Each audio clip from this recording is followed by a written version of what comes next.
요엘 선지자가 활동했던 시대는 정확하지 않습니다. 여러분, 우리 보통 글을 쓸 때 육하 원칙에 의해서 쓰죠. 누가, 언제, 어디서, 무엇을, 어떻게, 왜. 그래서 대부분의 선지서를 읽어보면 어느 왕 시대인지 그 시기가 직간접적으로 알려져 있습니다. 그런데 요엘서는 그러하지 않기 때문에 요엘 선지자가 활동했던 시기를 추측만 할 뿐 정확히 알 수 없습니다. 활동 무대는 남유다인데 활동 시기는 불분명합니다.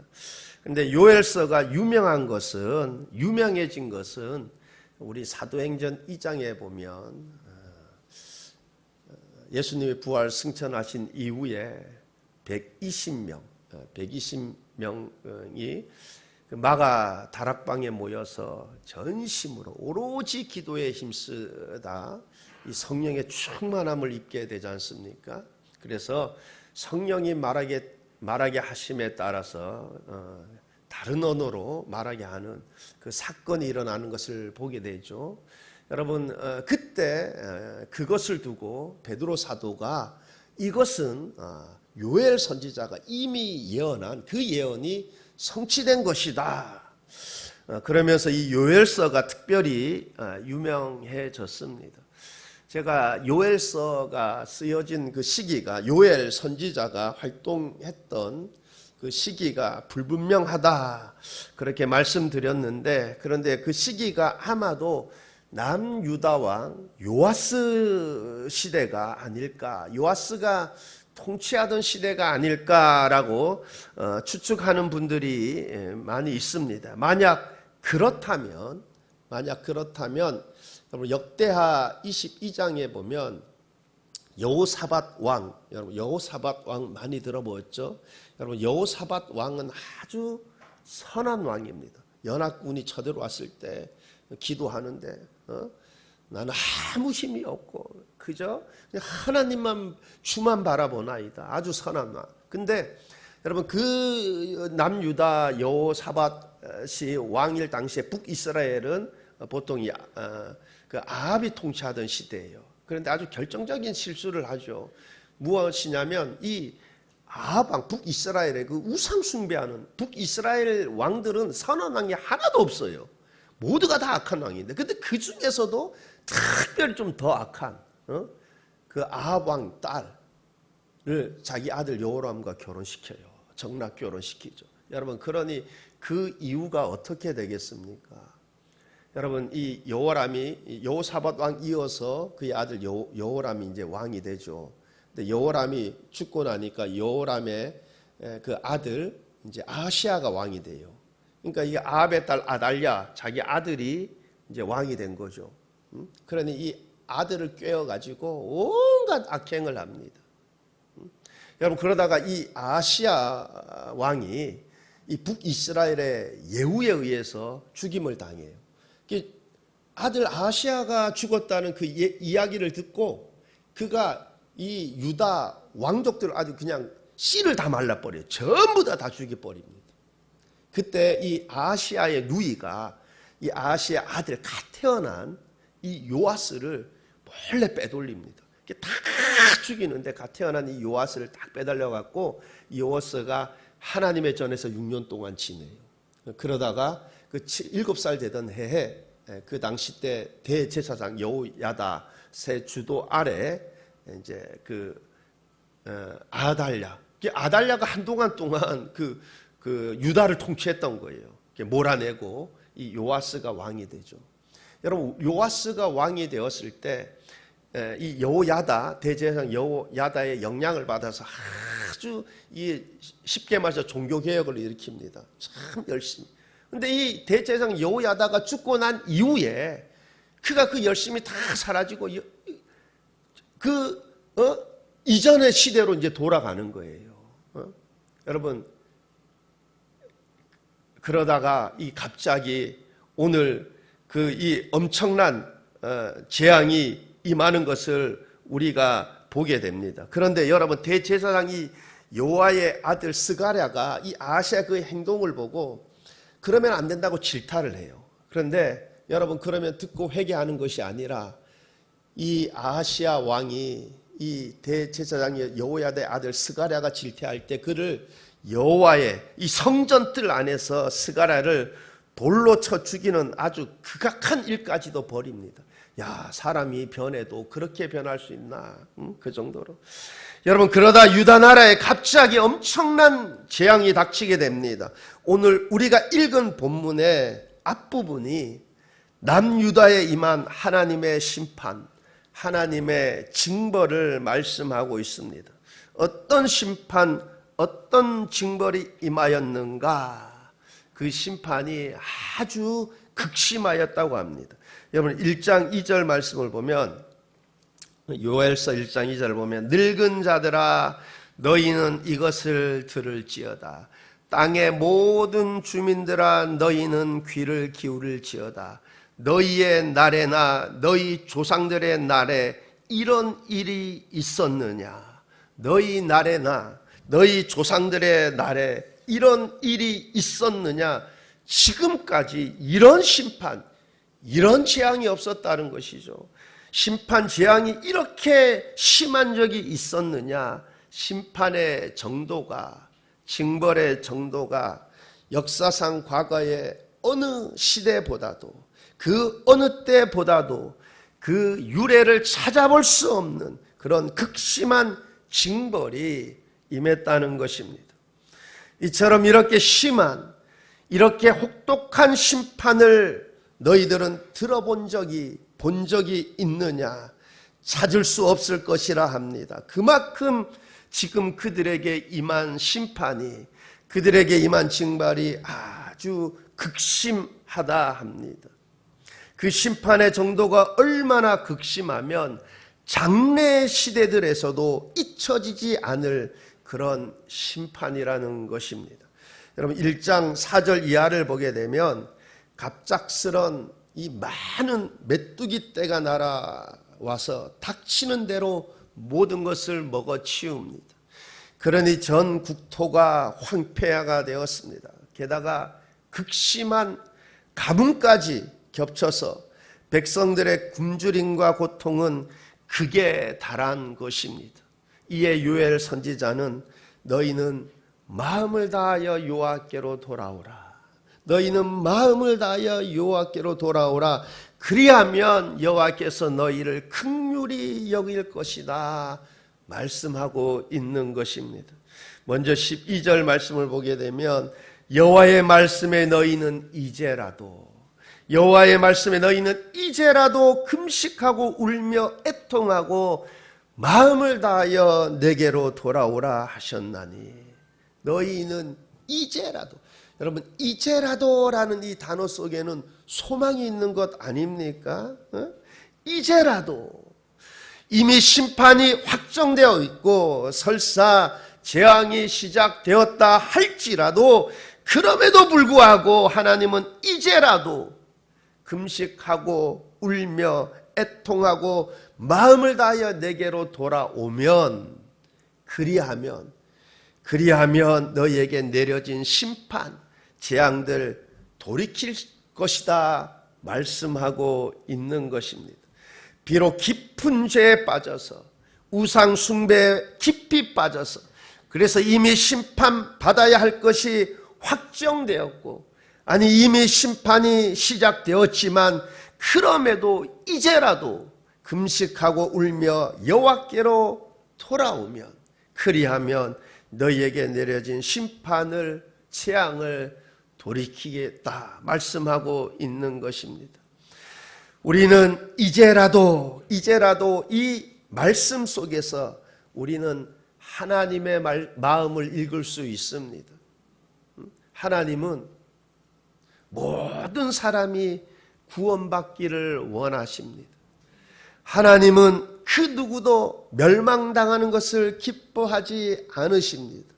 그래서 심판의 시작이 심판이 시작될 마지막 순간까지도, 심판이 진행되는 순간 속에서도 말씀을 듣고 죄에서 돌이켜 멸망당하지 않기를 바라시는 것입니다. 에스겔서 18장 21절 말씀입니다. 그러나 악인이 만일 그가 행한 모든 죄에서 돌이켜 떠나 내 모든 율례를 지키고 정의와 공의를 행하면 반드시 살고 죽지 아니할 것이라. 반드시 살고 죽지 아니할 것이라. 누가? 아무리 악인이라 할지라도 그가 행한 모든 죄에서 돌이켜 떠나 하나님의 율례를 지키고 정의와 공의를 행하는 자, 그는 반드시 살고 죽지 아니할 것이라 약속해 주고 있습니다.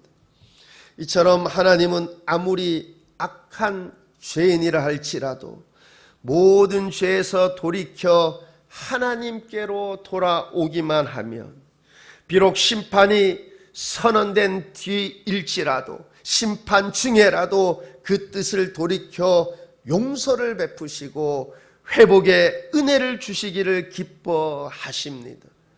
여러분, 여기에 대한 좋은 예가, 즉 하나님은 모든 사람이 멸망당하지 않고 구원받기를 원하신다라는 이 좋은 예가 요나서입니다.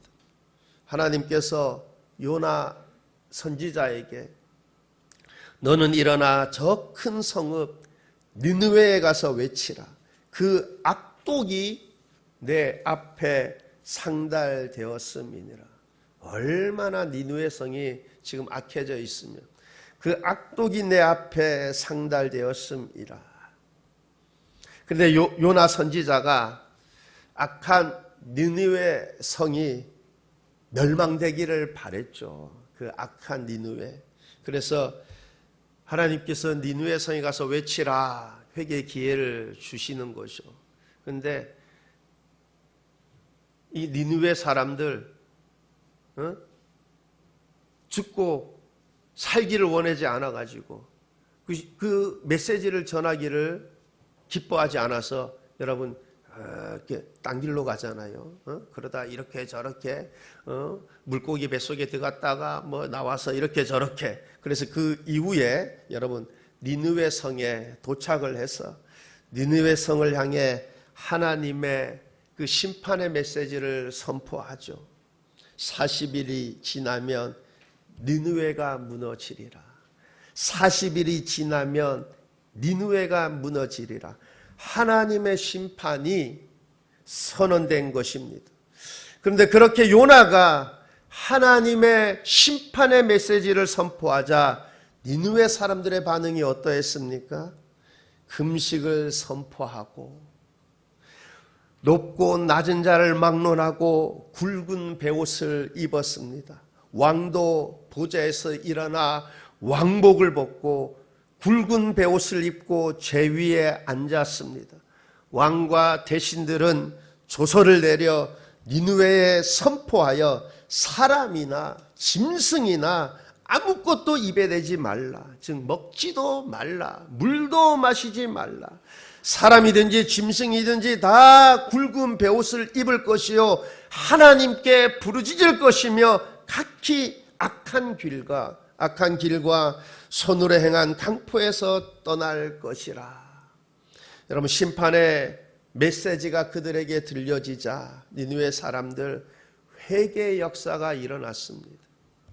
그러자 하나님의 반응은 요나서 3장 10절입니다. 요나서 3장 10절 말씀입니다. 하나님이 그들이 행한 것, 곧 그 악한 길에서 돌이켜 떠난 것을 보시고 하나님이 뜻을 돌이키사 그들에게 내리리라고 말씀하신 재앙을 내리지 아니하시니라. 여러분, 이 니느웨 사람들 그 악한 길에서 돌이켜 떠난 것을 보시고 하나님이 뜻을 돌이키사 그들에게 내리리라고 말씀하신 재앙을 내리지 아니하시니라. 여러분, 하나님께서 뜻을 돌이키셨다 했습니다. 하나님께서 니느웨 성에 그 니느웨의 멸망을 선포하셨는데, 그런데 그들이 회개하며 그 악한 길에서 떠나니, 돌이켜 떠나니 하나님께서 그것을 보시고 그 뜻을 돌이키셨습니다.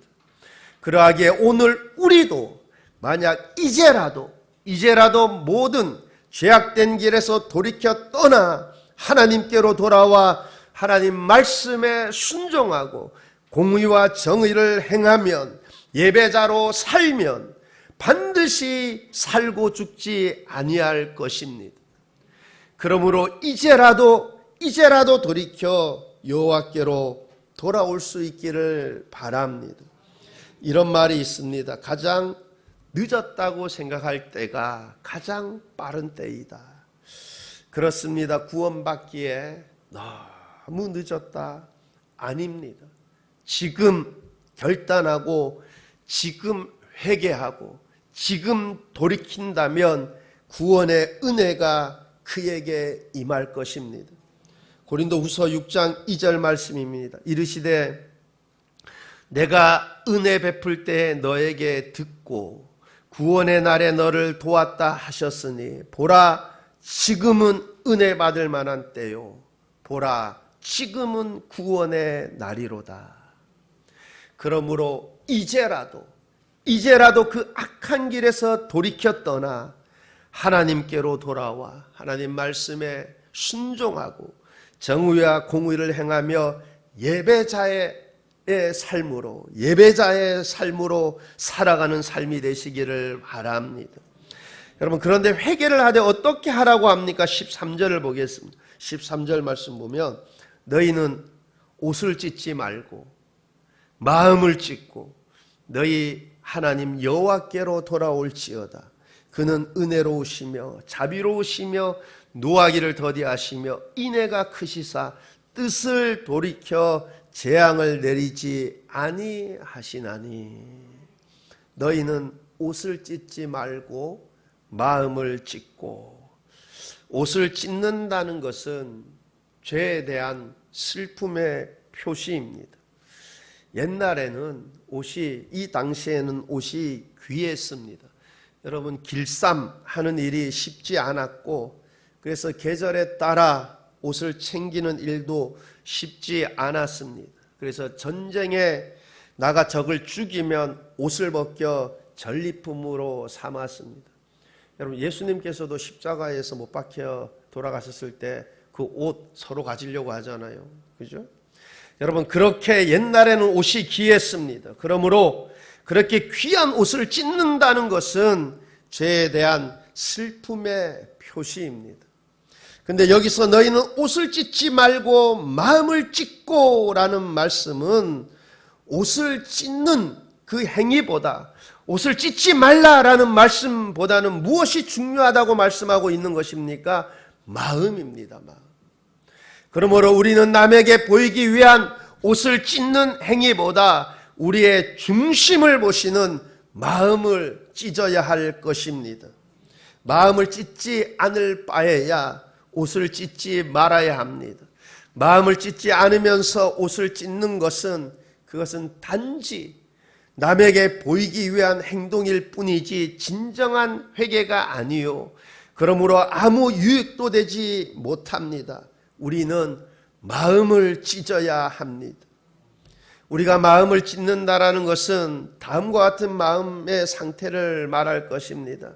내가 하나님 앞에서 내 이 지금까지 살아온 이 하나님 앞에서 악한 행실이 부끄러운 거예요. 그렇죠? 나의 행실로 인해서 하나님을 노엽게 해드린 것에 대해 죄송하게 생각이 들고 통회하며 자백하는 마음이 저절로 나오는 것입니다. 여러분, 이것이 마음을 찢는 것입니다. 이처럼 마음을 찢는 것은 내가 그것을 슬퍼하며 부끄러워하며 울며 애통해하는 것입니다. 만약 이러한 내적인 통회함이 없는 외적인 표현, 즉 내적인 통회함이 없이 옷을 찢는 행위는 아무 소용이 없습니다. 차라리 옷을 찢지 않는 것이 낫습니다. 지금 옷을 찢는 행위가 합당하지 않다라는 것을 말하는 것이 아닙니다. 그러나 마치 그렇게 하는 것으로 충분하다는 듯이, 그래서 거기에 머문다면 그것은 아무 소용이 없다라는 것입니다. 그러므로 만약 마음을 찢지 않으면서 옷을 찢는다면 그것은 오히려 하나님을 조롱하는 것이요, 하나님을 희롱하는 것이요, 하나님을 모독하는 행위입니다. 그러므로 우리는 우리의 중심을 보시는 마음을 찢어야 할 줄 믿습니다. 하나님이 찾는 사람은 마음을 찢는 사람입니다. 마음을 찢는 것이야말로 하나님이 찾으시는 것이요, 하나님이 요구하시는 것입니다. 시편 51편 17절 말씀입니다. 하나님께서 구하시는 제사는 상한 심령이라. 하나님이여 상하고 통회하는 마음을 주께서 멸시하지 아니하시리이다. 상하고 통회하는 마음을 주께서 멸시하지 아니하시리이다. 그렇습니다. 하나님이 찾으시는 것은, 하나님이 요구하시는 것은 상하고 통회하는 마음입니다. 그렇게 진실된 회개를 하나님은 멸시하지 않으시고 용서하시고 은혜로 함께 하실 것입니다. 그렇게 만약 내가 하나님 앞에서 내 마음을 찢는다면 하나님은 하늘을 찢으셔서 우리에게 긍휼을 내려 주실 것입니다. 그것을 14절이 잘 말씀해 주고 있습니다. 14절입니다. 주께서 혹시 마음과 뜻을 돌이키시고 그 뒤에 복을 내리사 너희 하나님 여호와께 소제와 전제를 드리게 하지 아니하실는지 누가 알겠느냐. 그 뒤에 복을 내리사, 우리가 마음을 찢으면 그 뒤에 하나님은 하늘을 찢으셔서 긍휼을, 복을 내려주실 것입니다. 그 뒤에 복을 내리사. 그렇게 우리가 마음을 찢고 회개할 때 하나님은 우리가 처해 있는 이런저런 환난들을 제거해 주실 것입니다. 복을 내려 주실 것입니다. 그렇다면 지금 오늘 읽은 말씀에서 복이란 무슨 복을 말씀하고 있는가? 그것은 하나님께 소제와 전제를 드릴 수 있게 하는 복입니다. 여러분, 소제는 곡식을 제물로 드리는 제사입니다. 전제는 포도주를 부어 드리는 제사입니다. 그런데 메뚜기 떼가 곡식과 포도나무를 다 갉아 먹으니 곡식과 포도주를 구할 수 없는 것입니다. 그러니 소제와 전제를 드리고 싶어도 드릴 수가 없습니다. 여러분, 땅의 소사는 우리에게 꼭 필요한 복입니다. 땅의 소사는 이 땅에서 살아가는 우리에게 가장 중요하고 필요한 복입니다. 유다는 이러한 복을 박탈당한 것입니다. 그러니 소제와 전제를 드리고 싶어도 곡물로, 곡식으로 제물을 삼아 제사를 드리고 싶어도 드릴 수가 없는 상황입니다. 그러나 마음을 찢으면 하나님께서 가장 중요하고 가장 필요한 복을 주실 것이다. 땅의 소산으로 풍성하게 하실 것입니다. 그래서 소제와 전제를 풍성하게 드릴 수 있게 해 주실 것입니다. 여러분, 요한계시록에 보면 7교회가 나오죠. 그 중에서 칭찬만 받은 교회는 서머나 교회, 빌라델피아 교회입니다. 그리고 어떤 교회는 칭찬도 받고 책망도 받고 그래요. 근데 저는 개인적으로 가장 심각한 교회 중에 하나가 저는 라우디에아 교회라고 생각이 듭니다. 여러분, 어떻게 보면 이 라우디에아 교회는 외적으로 볼 때 별 문제가 없어 보여요. 여러분, 라우디에아 교회 성도들은 나는 부자다, 부요하여 부족함이 없다 그래요. 외적으로 딱 볼 때는 참 좋아 보입니다. 나는 부자요, 부요하여 부족함이 없도다 그래요. 근데 중요한 것은 예수님의 평가예요. 예수님이 그 교회를 어떻게 평가하냐면 부요한 것이 아니라 공고하고 가련하고 가난하고 눈멀고 벌거벗었다고 평가를 합니다. 그런데 그들은 그것을 전혀 알지 못해요. 자신의 영적 상태를 알지 못합니다. 나는 부자요. 실제로 부요합니다. 나는 부자요 부요하여 부족한 것이 없다. 그렇게 생각을 해요. 여러분, 그러니까 그렇게 생각을 하고 있으니까 무엇입니까? 회개할 기회가 없는 거죠. 여러분, 내가 악하게 살았어요. 그러면 그에게 여러분, 나는 이러면 안 되는데, 내가 이러면 안 되는데, 그럼 뭐예요? 그에게는 이 소망이 있는 거예요. 왜냐면 스스로 알고 깨닫고 있잖아요. 내가 지금 잘하고 있지 않다라는 깨닫고 있잖아요. 이게 라오디아 교회는 그것을 모르고 있는 거예요. 잘하고 있는 거예요. 잘한다고 생각하고 있는 겁니다. 여러분, 그런데 여러분, 나는 이러면 안 되는데 사실 잘하지 못하고 있어요. 근데 그거를 스스로 알아요. 나는 이러면 안 되는데 신앙생활 하면서 내가 이러면 안 되는데 내가 이러면 그에게는 소망이 있어요. 그죠? 그런데 여러분, 전혀 그렇지 않은데, 예수님의 평가는 전혀 그렇지 않은데 본인은 잘하고 있는 줄 아는 거예요. 여러분, 이게 심각한 거죠. 왜냐하면 그는 회개할 가능성이 희박하잖아요.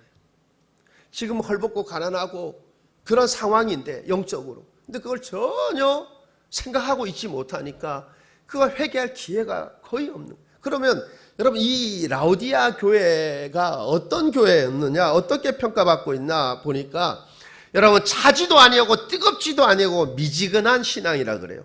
계시록 3장 16절 말씀 보면, 내가 이같이 미지근하여 뜨겁지도 아니하고 차지도 아니하니 내 입에서 너를 토하여 버리리라.